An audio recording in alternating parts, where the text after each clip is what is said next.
hoje no Me Fala de Você, eu vou começar com uma frase que talvez explique e exemplifique o que é a nossa vida, né? Nós somos o que a gente come, nós somos o alimento, né, que nós nos nutrimos todos os dias. As pessoas têm no seu hábito alimentar um pouco da sua identidade, do que é a própria saúde.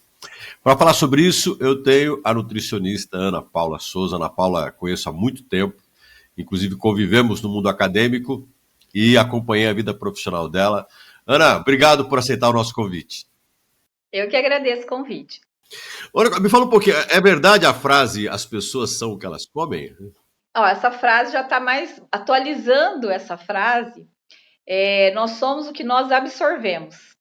Porque por muito tempo, lá atrás, as pessoas não se alimentavam bem. Então veio essa frase: nós somos o que comemos, que não deixa de ser uma verdade. Porém, com muitas intolerâncias alimentares da vida moderna, nós estamos com muitas intolerâncias alimentares.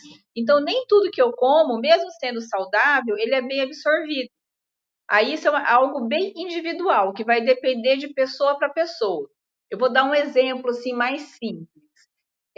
Por exemplo, o glúten, né, que está no pãozinho de todo dia, lá no nosso café da manhã, pão integral, o pão caseiro, pão francês.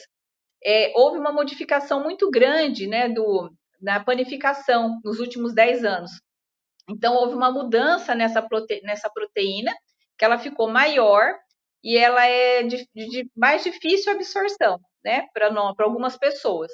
E quanto mais você consome, é mais fácil você ter uma intolerância.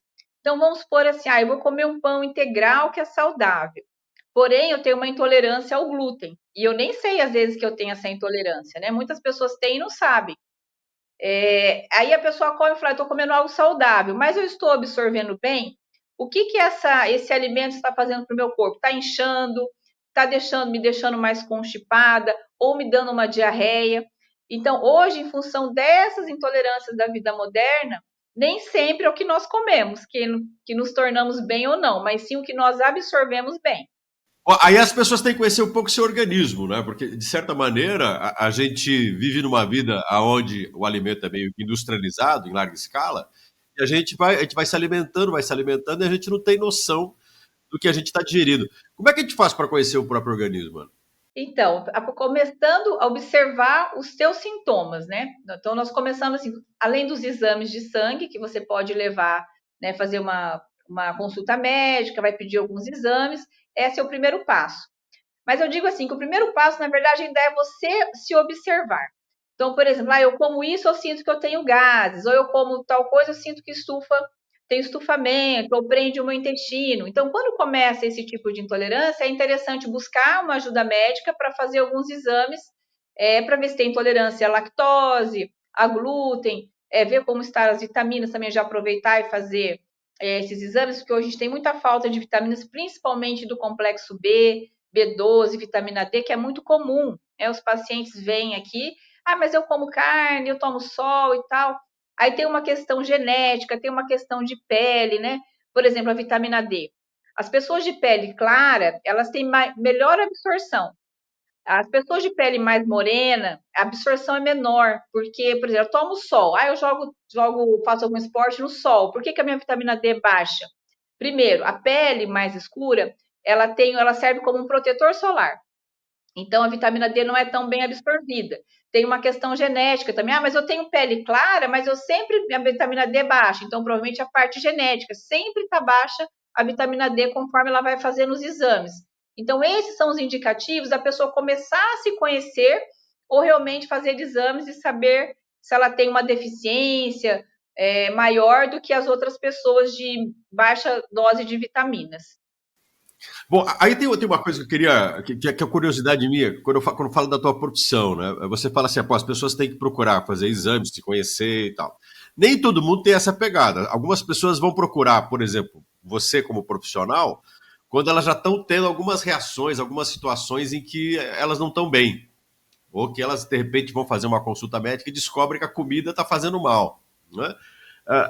Aí é meio que remediar. Como é que você tem uma vida preventiva no mundo em que você é seduzido a comer coisas que são saborosas, vou chamar aí, né, que são gostosas, mas são letais, por exemplo. Uhum. Ó, a primeira coisa, então, por exemplo, vamos supor que a pessoa vai, né, no caso, vem na nutricionista, no médico, porque não está bem. Geralmente, esse não estar bem, ele está ligado a duas coisas: intestino e estômago, que é da onde entra a comida, absorve, né, e sai. Então, por isso que eu falei na parte de absorção, né? Ela comeu algo, só que ela não está absorvendo bem, está dando flatulência, ou ela está com o intestino mais preso, ou pelo contrário, tem uma diarreia e não sabe o porquê. Então, nesse caso, ela tem primeiro tratar esse intestino, geralmente é o intestino. Às vezes tem que retirar alguns alimentos, colocar outros, colocar às vezes prebióticos e probióticos que vão auxiliar nesse intestino, fazer um tratamento desse intestino. Ah, melhorou, estou me sentindo bem. E agora, né? Como que vai ser? Você tem que comer sempre saudável? O que é saudável, né? Mas eu quero comer meu pão francês, eu quero comer. Aí, nesse caso, o que a gente faz? Primeiro trata, né, o problema, a causa. Aí depois a gente insere o que é bom, que é o ideal para ela. Aí ela vai fazer aí nós vamos fazer aquelas, tipo, fim de semana eu posso comer tal coisa, ou tal dia eu comi isso hoje. Por exemplo, vou dar um outro exemplo, que é muito comum, que é a parte do glúten de novo. O glúten, o nosso intestino ele tem uns 3 dias para se regenerar. Então, por exemplo, se eu comi um pão hoje, ou pão ou bolo que tenha glúten, eu sei que para mim não faz muito bem, eu fico 3 dias, por exemplo, sem consumir esse tipo de alimento, a farinha ou o glúten. Aí o meu organismo tem 3 dias para se recuperar e eu comer de novo, né? Fazer uma outra alimentação, no caso, com glúten de novo. Então, eu dou um tempo para ele se recuperar do que não é legal para ele, o que não faz bem. Essa seria uma solução. Ah, vamos supor que eu não tenho nada, eu não tenho nenhum problema, mas eu quero ser saudável. Aí você tem que buscar realmente a orientação nutricional para selecionar, ver que tipo de pessoa que você, eu jogo tênis, eu faço musculação, eu quero aumentar massa. Qual que é o teu objetivo dentro da alimentação? Aí a partir daí a gente monta, né, um esquema alimentar para a pessoa alcançar o objetivo dela dentro da dieta. Ah, mas eu não tenho nada, eu quero só ser saudável. Aí a gente entra naquele esquema: 3 tipos de salada ao dia, 3 tipos de fruta. Eu quero comer uma fritura, não exagerar em fritura, refrigerante. Aí tem toda aquela coisa mais básica, né? Que todo mundo já meio que conhece, algumas coisas assim. Ana, tem um lado do ser humano, né, que é complicado porque a comida nem sempre alimenta, a comida tem um lado meio psicológico das pessoas. As pessoas tratam a comida meio que como uma forma de descarregar, às vezes, tensão. E no mundo de hoje as pessoas são ansiosas, né? Você sabe disso, que a ansiedade é um negócio complicadíssimo. E às vezes o alimento é onde a pessoa descarrega a ansiedade dela, onde ela vai buscar, às vezes, uma certa satisfação com a vida insatisfeita que ela tem. O nutricionista tem que estar atento a isso. Tem hora que ele fala: ó, o teu problema não é administrar a boca, mas a cabeça. Tem. Aí, na verdade, tem duas coisas: tem a cabeça e tem a parte do organismo também. Por exemplo, vou dar um outro exemplo rápido, assim. O magnésio. O magnésio ele tem 350 funções no organismo, inclusive de dar calma, tranquilidade, melhorar sono, né? E o nosso solo no Brasil ele é pobre em magnésio. Então, mesmo que você consuma um alimento que é rico em magnésio, ele não vai ter, porque o solo é pobre. Então, é um dos minerais que faltam. Lógico, é só isso? Não, não é só isso. Tem o estresse, tem o trabalho, tem a vida da pessoa, né? Que a pessoa às vezes não dorme, né? Não dormir é a pior coisa, né? Porque ele gera um estresse atrás do outro, né? Aí vira uma bola de neve. Piora. Então, a gente tentando usar alimentos saudáveis que contêm magnésio, mais uma reposição, já vai ajudar no estresse. Ah, mas mesmo assim eu sou ansiosa. Aí, então, quando o paciente vem, a primeira coisa que eu pergunto: você tem algum alimento que você gosta muito? Quando a pessoa vai no chocolate, você pode saber que falta magnésio. Magnésio, serotonina, alguns aminoácidos, entendeu? A gente já repõe ali para auxiliar. Se não é que você não vai comer, você pode comer, você não pode, você tem controle sobre isso? Por exemplo, o paciente fala assim: eu tenho, mas se Agora, eu tiver uma barra de chocolate, não, você te dar uma barra de chocolate, você come ela inteira, você consegue comer os quadradinhos. Aí eu como inteiro. Eu falei: então, pera lá, então não dá para trabalhar com chocolate, vou trabalhar com outro alimento. Agora tem um limite entre o que você vai administrar quando você fala, poxa, então tá, vou te dar uma orientação. Você faz lá uma receita, um cardápio para a pessoa, faz um cardápio para ela. Mas a pessoa tem que também se controlar para isso, a pessoa tem que administrar ela mesma para isso. É a parte mais difícil, o ser humano administrar entre o que ele precisa e o que ele tem vontade, que nem você falou, chocolate. Tem gente que é louca por chocolate, eu particularmente não sou. Tem gente que é. Eu também É não gosto de difícil chocolate. administrar. Como é Eu não que é gosto de isso? Como é chocolate. que você. Ó, eu sou uma pessoa, por exemplo, que eu não controlo muito chocolate. Então, o que que eu faço? Evito. Aí é o que a gente orienta, né? Se você conseguir usar, por exemplo, aquele amargo, meio amargo, vamos falar de chocolate meio amargo. Ele é muito, bastante cacau, excelente, ele ativa a parte de atividade física, te ajuda no exercício, é bom para a mente, é bom para redução de colesterol, é maravilhoso. Se você consegue comer o meio amargo, por exemplo, 30 gramas mais ou menos de chocolate ao dia, que é o recomendável, o que vicia no chocolate? É o açúcar do chocolate e o sabor, né? Aquele doce, aquele açúcar, aquela que você mastiga, derrete na boca, tudo isso. Então, tudo isso é meio que viciante, né? Quando a gente usa o meio amargo, o amargo, ele não é gostoso. Ele não tem essa sensação de alegria, de felicidade, de açúcar, de nada. Então, ele é muito mais fácil para você administrar esse chocolate do que o outro. Então, quando a pessoa consegue, aí eu como sem ter prazer, mas eu como meio obrigado. Aí começa a virar meio que uma obrigação. Aí você consegue dar um desmame nesse chocolate. Ah, Ou essa do desmame foi engraçada. Você consegue fazer a pessoa. É meio que quase que uma criança. Né? Às vezes, a pessoa tem uma lógica com a comida meio que. Vou usar o termo aqui, né? Meio infantilizada, às vezes. Você tem que ser é meio o que um paladar adulto. infantil, né? Paladar Aham. infantil. O que é o paladar infantil? Ah, eu gosto de um chips, eu gosto de uma bolachinha recheada. E tudo isso vem da nossa infância. Muitas vezes, nós, né, vamos colocar nós somos mais velhos e tudo mais, vemos de uma geração que não era muito fácil, né? Não era assim sempre você tinha ali. Você não tinha sempre um refrigerante, uma Coca-Cola, era um fim de semana com a família inteira, é uma bolacha recheada de vez em quando, era tudo assim muito controlado, né? Hoje é tudo muito barato, tudo muito fácil e fica mais difícil. Então a gente tem essa memória afetiva, né, desses alimentos. A gente tem que pensar nisso também. Então, eu gosto, por exemplo, então vamos tentar controlar. Ah, por exemplo, como que eu vou fazer? Ó, por exemplo, dá um exemplo meu. Quando eu era criança, eu gostava muito de chips, aqueles chips de Cheetos, sabe? Aqueles Cheetos lá de queijo. Só que se é criança, você não sabe o que é bom, o que não é. Então, Claro, eu pô, tinha um aquilo era uma hábito delícia. então, eu tinha um hábito de assistir à tarde. Quando eu não tinha aula, assistir TV, pegar uma Coca-Cola e comer um quilo negócio aquilo lá, esses Uma chips. bomba assim. Pá. Era isso daí, fazia isso quando era criança. Aí eu fazia isso tipo, quase todo dia à tarde. Aí tinha uma hora que eu enjoava. Aí passou, a gente cresce, vai aprendendo que isso aí não é saudável e tudo mais. Aí quando a gente está estressada ou quando a gente não está muito bem, o que, que vem na memória que acalma? Ah, pegar um pouco de chips e uma Coca-Cola, parece assim que, pum, parece que os Voltar para a problemas vão infância. embora. Não, e cada um tem, tipo, o meu é chips, o meu é um chocolate, o meu é uma lasanha que a minha mãe e minha avó fazia. Então a gente busca, né? O cérebro busca a paz, né? A felicidade, a alegria, a calma. E a comida é isso.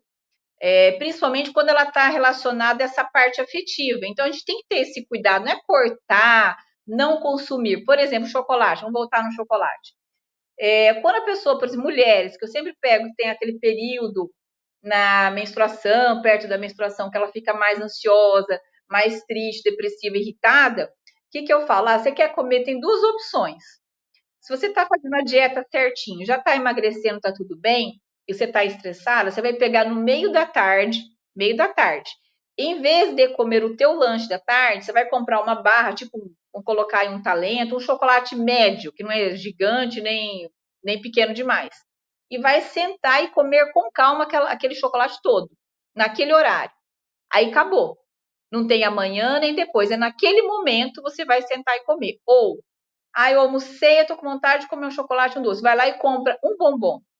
O bombom você solta, você mastiga devagar. Então, ele te dá aquela sensação de estar comendo mais do que uma barra. A barra, enquanto ela não acaba, parece que um prazer não foi o suficiente, né? Você vai. Então aquelas falas das mães da gente que falavam assim: menina, menino, mastiga devagar, come com calma. É importante, então, é fundamental. É importante. Só que tem uma fase da criança que ela tem um hábito de comer e beber muito. Todo mundo já passou por isso. Eu não sei se ela perde os 10 anos, mais ou menos, 8, 10 anos. Ela tem que comer e beber, comer e beber. Então, isso, o que, que acontece? Acaba, eu não sei bem se é fisiológico, mas ela aumenta muito o tamanho do estômago e a criança sempre acaba tendo fome. É um hábito que a criança pega nessa fase. Então, nessa fase, né, as mães precisam ficar sempre atentas, geralmente, para não fazer isso. Então, assim, meia hora antes da comida, dá água, para matar a sede. E controlar o líquido com a refeição. Então, esse líquido com a refeição, ele acaba prejudicando. Se for gelado, ele prejudica, que a gente toma tudo gelado com a comida, ninguém come nada, não toma nada em temperatura ambiente. E a quantidade que é o pior, porque a quantidade realmente ela faz uma dilatação junto com a comida. O estômago fica maior e a criança sempre vai ter fome. Acaba levando ao ganho de peso se a criança for mais gordinha, que é Ou seja, comum. você vai deixando mais largo o seu estômago, vai cabendo mais coisa, mais ou menos isso, aquela coisa. Você vai. Isso. Aí você sempre está com uma certa fome. O que, que é a dieta? Que significa a dieta? Você reduzir as calorias e o teu estômago vai diminuindo. Aí eu estou fazendo dieta. Aí eu comia bastante. Eu comecei, passei fome, não sei o quê, até adaptar. Aí chega um momento, hoje vai ter um churrasco, eu quero comer igual eu comia antes. Você não consegue. Parece que te faz mal, te dá uma sensação de cheio, de estufamento. Por quê? Porque o teu estômago diminuiu. E essa é a ideia, diminuir o estômago para que você consiga, o pouco que você consumir, você fique satisfeito e emagreça. Ora, deixa eu enveredar a nossa conversa, e eu quero voltar para cá depois, mas por uma curiosidade que me veio agora. Como é que você escolheu nutrição? Por que você escolheu esse campo de atuação profissional? Porque você era a menina que comia chips com Coca-Cola, tá claro? Você teve uma infância. E eu sei que você é uma pessoa muito antenada com essa coisa de saúde, qualidade alimentar. Você chegou a desenvolver um aplicativo para facilitar o acesso das pessoas a uma alimentação saudável e tal. Como é que você enveredou para esse lado? Então, você lembra da sua época também, Gilson, de um tal de É. guia do estudante? Você lembra? Lembro. Então, eu lembro que eu sempre comi bem, mas eu sempre fui muito vaidosa quando eu era criança. Eu acho que eu sempre queria sempre comer coisa saudável, só que eu comia o errado, né? Mas eu sempre quis saber mais sobre o mundo da beleza e Você tudo era mais. uma menina bem intencionada, mas mal informada, vamos dizer assim. Mais ou menos isso. E mas sempre gostei das coisas gostosas, como todo mundo, né? Do ser humano, isso. Não como tirar. Aí eu lembro que eu comprei esse guia do estudante e eu fui olhar as profissões, né? E do que mais me chamou a atenção foi realmente a parte de nutrição, porque eu achei muito legal você combinar alimentos e ter um benefício. Nossa, que legal, uma pessoa que é nutricionista sabe combinar e aquela combinação vai fazer um bem para a pessoa. Então, isso eu via naquelas revistas, na Nova, via nutricionista falando e tal. E eu lembro que na época, quando eu fui ver, daí eu fui ver as disciplinas, porque aparecem as disciplinas, né? Aí quando eu vi química, umas coisas, eu falei, não vai dar certo. Química, não gosto, detesto química, acho que não vai dar certo e tal. E quando eu fui fazer a minha inscrição na época da faculdade, em Maringá não tinha nutrição, né? E aí eu fui fazer a parte de educação física, que era o que eu gostava, que eu me identificava com esporte, que eu gostava muito. E meu pai, na época, não deixava, eu não podia morar fora, tinha que escolher um curso aqui. Aí o que eu gostava era atividade física. Então eu fiz, né, a educação física, me formei e logo saiu em Maringá. E quando saiu, eu falei, mãe, ó, saiu, né? O que eu sempre quis. Falei assim, então você vai fazer. Então eu sou a primeira turma de nutrição que saiu em Maringá. Eu fui voando fazer. E o curso era aquilo que você esperava? Ou esse negócio de repente ter áreas como química, por exemplo, te deixou meio assim? Não, porque, né, porque assim, como foi muito tempo atrás, né? Porque assim, mudou muito as disciplinas, mudaram muito as disciplinas, né? Antigamente era química, matemática, não sei o que, tá. Agora não, quando eu fui fazer, eu gostei muito porque tinha outras áreas, né? Inclusive a tua disciplina, né, Gilson, que era muito legal. Você foi minha aluna. certo. Sim, Legal. só aluno. Então, assim, era muito legal, assim, era prática, né? Então, era muito uma coisa que eu gostava muito. Então, por exemplo, as disciplinas que eu mais tirei nota nos estágios foram as que eu menos gostava, porque eu tive que me dedicar mais. Porque eu falei, eu não gosto disso, então eu vou me dedicar bastante para conseguir tirar uma nota e tal. E foi as que eu tirei mais, porque realmente eu não me identificava com aquelas disciplinas, aí eu tive que me dedicar um pouquinho mais. E é engraçado, porque assim, na graduação é uma coisa, na pós-graduação é outra realidade. E na prática é completamente diferente de tudo. Qual é a grande diferença? Porque, claro, tem a tua formação como nutricionista, mas isso é uma coisa que eu escuto de muita gente que faz uma graduação, faz uma pós-graduação, e fala exatamente o que você falou. Aí, quando você vai para a vida profissional, você vai atuar, né, na carreira, qual é a grande diferença?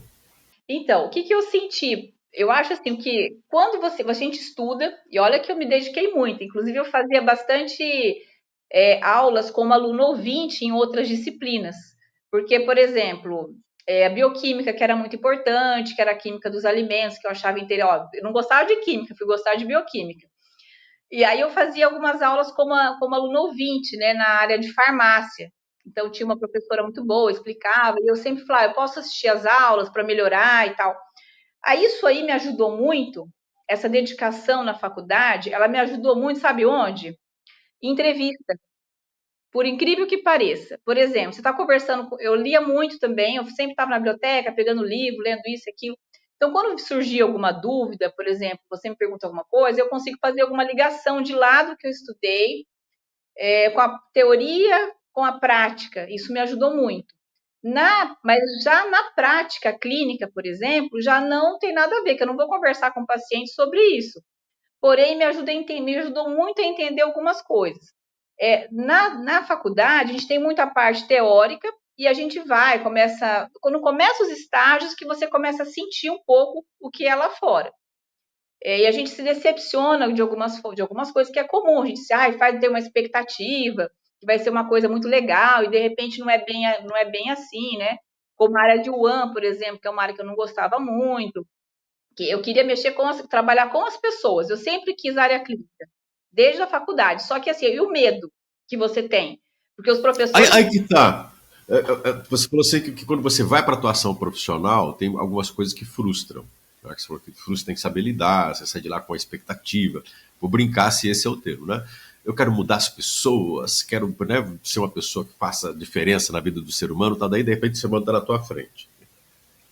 Exatamente. A grande decepção é o ser humano que a gente, na nutrição, por exemplo, que é o seu caso, que a gente analisa, estuda, discute na faculdade, na prática ele não existe, ou ele é mais difícil do que aquilo que a gente idealiza na academia. Ele é mais difícil, porque o que acontece? Quando a pessoa vem na sua frente, você quer dar o melhor para aquela pessoa. De tudo que eu estudei tanto, eu falei, eu estudei tanto, eu quero dar o melhor para aquela pessoa. Então, aconteceu no início que eu fui meio que empurrada para a clínica. Eu tinha medo de. Eu tinha medo porque assim, mas será que vai dar certo? Será que eu vou conseguir? Porque os professores bancavam medo, assim, porque você tem que saber isso, saber aquilo, tal, tal. Então a gente fica com muita responsabilidade, né? E logo que eu me formei, começou assim, entrevista daqui, entrevista dali. Você é nutricionista? Você me atende? Eu falei, mas eu não tenho clínica. Não, eu vou na sua casa. Eu comecei a atender o primeiro paciente, eu atendi na minha casa, eu tive que comprar uma Sério? balança e atendi em casa. Aí eu falei, mãe, o que eu vou fazer? Eu falei, então, aluga uma sala. Aí eu aluguei uma sala e comecei ali e também em outros lugares que eu fui levar currículo e tal, para começar a atender lá também, para ter mais assim, mais lugares para atender, não ficar só num lugar, né? Tem duas coisas que você colocou que eu queria resgatar. Primeiro, você coloca que hoje o profissional da nutrição é mais reconhecido. O nutricionista é mais reconhecido e visto como um profissional necessário. Tá. A outra coisa, você falou que eu queria que você desenvolvesse um pouco, é a ideia de que as pessoas estão mais estressadas. As pessoas têm um ambiente de trabalho, vou colocar aí, com uma pressão maior por resultado, às vezes tem uma série de atividades que as pessoas fazem, e ao mesmo tempo também tem seus ambientes tóxicos de trabalho. Isso tudo, pelo que você fala, reflete também em você como profissional. Então, cada vez mais você tem gente que procura um nutricionista por causa do ambiente de trabalho, por exemplo. Sim, tem pessoas que trabalham, faz aquela noite que eu trabalho um dia de madrugada, um dia no trabalho, e esse é assim, o mais difícil, né? A gente vê pelos estudos que falam assim que o sono, a falta de sono, a privação, comer de madrugada, tudo isso causa um caos para o organismo, né? Que nós somos seres diurnos, né? Toda essa história de trabalhar à noite, não sei o quê, isso é coisa da modernidade, vamos dizer assim, não é algo assim que deveria ser do ser humano propriamente, né? Que desde lá atrás a gente, né, o homem era Imagine que caçador, estresse, era né? de Que dia, estresse. dormia cedo, acordava cedo, ia caçar e tudo mais, fazia atividade física.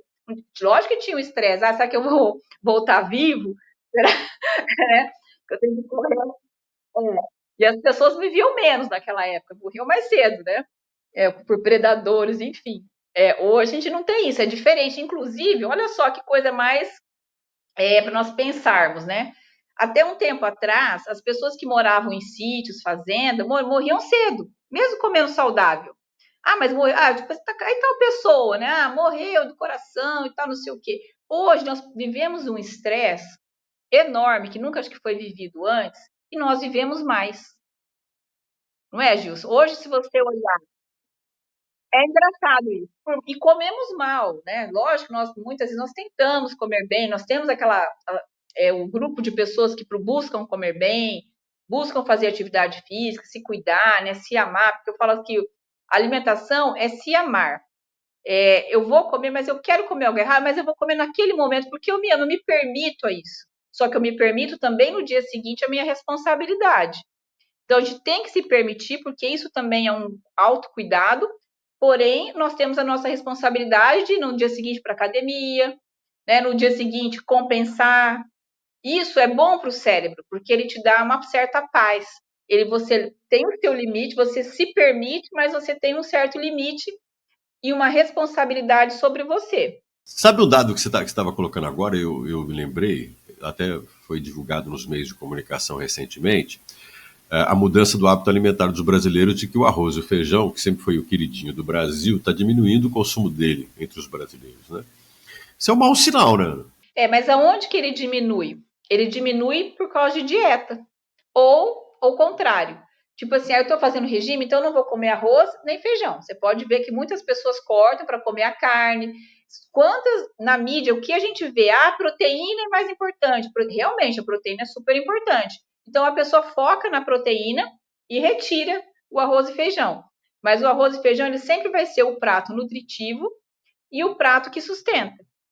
Então, porque tem que sustentar, você tem que comer e sentir que você está satisfeita. E vocês também têm que estar se nutrindo. A proteína, ela faz esse papel também. Então, por isso, isso engorda, então eu não vou comer isso, mas aí a pessoa desvia para outra coisa. Ou para bebida, ou para o lanche, ou para pizza. Então, tem que fazer uma. Não é que é ruim trocar. Você tem que equilibrar. Inclusive, assim, eu percebo que Conhecer o alimento. se você manter, por exemplo, o arroz e feijão no almoço, desde que não seja exagerado, vai ser ótimo. Mas à noite a gente pode fazer outra coisa. Porque o problema da noite, qual que é o problema da noite, Gilson? Aquela fome oculta. A pessoa comeu mal durante o dia, aí chega à noite é aquela fome. Eu tô tranquila, relaxei. Aí vou ver TV, o que eu tenho na geladeira? Vou pedir lá um iFood, sei lá, alguma coisa de comida, vou pedir a comida. Esse pedido Essa de atacar a geladeira, eu me enquadro. Eu, às vezes, chego em casa e vou lá, tô vendo algum filme, alguma coisa, eu falei, a geladeira, o que terá que... Vou visitar a minha geladeira. o que é que tem ali, né? Então aí a gente faz o quê? A gente dá uma regada na geladeira para que ela tenha as coisas boas, para você comer os lanchinhos legais. Porém, é sempre bom ter uma orientação, não fazer muito assim, de qualquer forma, comer o que tem, achar só que é saudável, porque às vezes falta. Por exemplo, eu vou comer um iogurte só e não vou jantar nada. Nossa, vai acordar de madrugada para saltar a geladeira, não vai nem para visitar, para saltar. Então a gente tem que ter uma proteína à noite, para o iogurte com whey protein, se for o caso. Adequar isso para que a tua busca na geladeira tenha as coisas boas que te satisfaça também, né? Porque o corpo, o cérebro quer satisfazer. Desafio, uma pergunta, né? A nutricionista, né, o papel do nutricionista sempre foi ligado durante muito tempo à renda. Pessoas com mais renda procuram um nutricionista. O nutricionista é um profissional da saúde para quem tem condições de poder pagar. Contudo, a gente sabe que muito do problema alimentar do crescimento da obesidade no Brasil se dá com as populações de baixa renda. A nutrição ficou mais acessível. Ana. A nutrição, ela pode ser feita, uma boa dieta alimentar pode ser feita por qualquer pessoa independente da renda. Como é que é isso? Então, vai depender do valor da cesta básica, né? Enquanto a cesta básica ela tiver um preço acessível às pessoas, eu acredito que não é caro, porque assim, verdura, né? Se você comprar hoje, tem até aquelas hortas comunitárias, né? Se você buscar por esse lado, qualquer pessoa poderia estar consumindo alguns alimentos mais saudáveis. Porque o que estraga a alimentação? E que também é barato, né? Porque tem obesidade também. Bolachinha recheada, R$ 1, R$ 2. O chips está caro, que eu já vi o preço ali.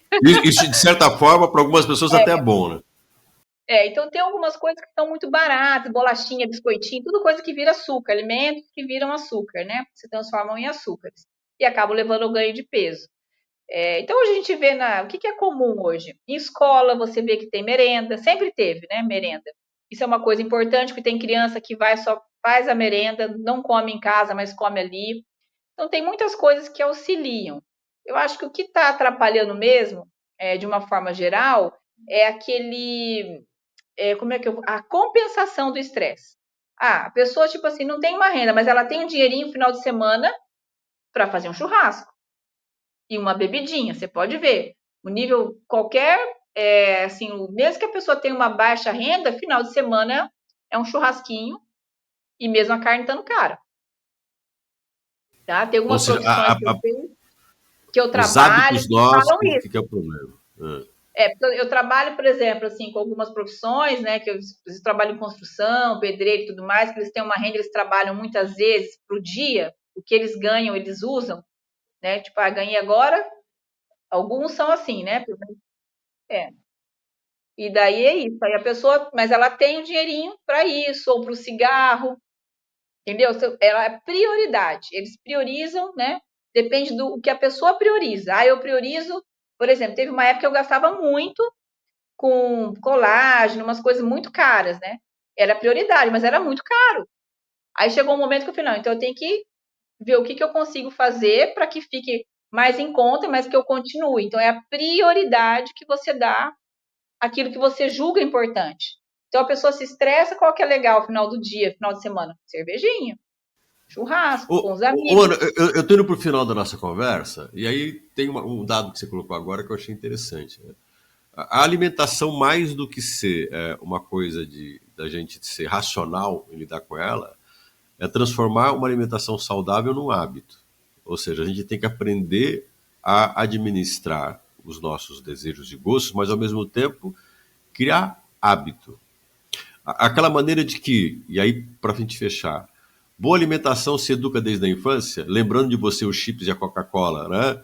As mães e os pais são, no fundo, a grande solução e o grande problema de um bom ou de um mau hábito alimentar. Isso ajuda muito, tá? Não vou dizer que porque depois enquanto você consegue controlar a alimentação da criança, ela vai comer o que você dá. Chega um momento que ela vai para a escolinha e ela vê o que os amiguinhos estão comendo e é difícil, porque o cérebro gosta, a criança tem um paladar infantil porque ela gosta das coisas mais doces mesmo. Porém, a criança imita o adulto, imita os pais. Então, eu tenho já vários pais que vêm aqui e falam, ela não come. Aí a criança fala, mas mãe, a senhora compra isso, isso e isso. Então, os pais têm um hábito e as crianças vão imitar. É lógico que na família ajuda. Porém, que vai chegar um momento que não é só educar tendo as comidas, mas explicar por que é bom, por que não é. Tanto é que tem criança aqui que não toma refrigerante de jeito nenhum. É Pô, é verdade, é educação. verdade. Minha filha toma água, meu, escrita. Então, tem tudo isso. Tem também, além do paladar, tem a questão da criança se cuidar. E quando ela crescer, ela vai ter novos hábitos, o paladar muda. Né? Eu, por exemplo, não comia salada até os 16 anos, 17 anos, não comia nada. A partir dos 18, fiquei quase vegetariana, comendo de tudo, cebola e tudo mais. Então, é muito assim, do que você prioriza, do que você quer, né? Isso vai, mas a educação, sim, lógico, começa, mesmo porque a obesidade, até os 18 anos, é interessante que a criança mantenha o peso, até os 18. Que a gente tem até os 18, aumenta o número de células que engorda. a partir dos 18 anos é o tamanho. Então, uma criança que não foi obesa, ficou até os 18 anos, ela é muito difícil ela se tornar obesa. Já a criança obesa, para ela voltar a ser uma criança, um adulto eutrófico, é mais difícil, dentro do peso normal, é muito mais difícil. Ô, Ana, muito obrigado por essa conversa, um barato conversar com você, saudade dessa conversa sobre saúde e nutrição, e demais, obrigado pela tua presença aqui com a gente. Ah, pena que acabou rápido, eu que agradeço. É porque o papo é bom, né? Todo papo bom acaba rápido, meu amigo. Então tá bom. Obrigado. Espero ter obrigado. contribuído um pouco. Bastante, bastante. E eu queria encerrar falando da Ana Paula e voltando a uma questão importante. Né? Eu acho que a gente se educa pela saúde que a gente busca. E o alimento tem muito a ver com isso. Saber lidar com ele. Ele é fundamental, mas muitas vezes conhecer o próprio organismo e saber do que a gente pode ou não pode é um pré-requisito importante para saber também onde a gente quer chegar. Afinal de contas, o nosso corpo é uma extensão de nós mesmos, né? E ele pode ditar muito do que a gente é como ser humano. É isso, Ana? Acertei na fala? Se permitir, mas com responsabilidade. Tem o dia seguinte. Então, se permita, porque é um autocuidado, mas no dia seguinte a responsabilidade de voltar. Conversei com a Ana Paula Souza. Até o nosso próximo encontro.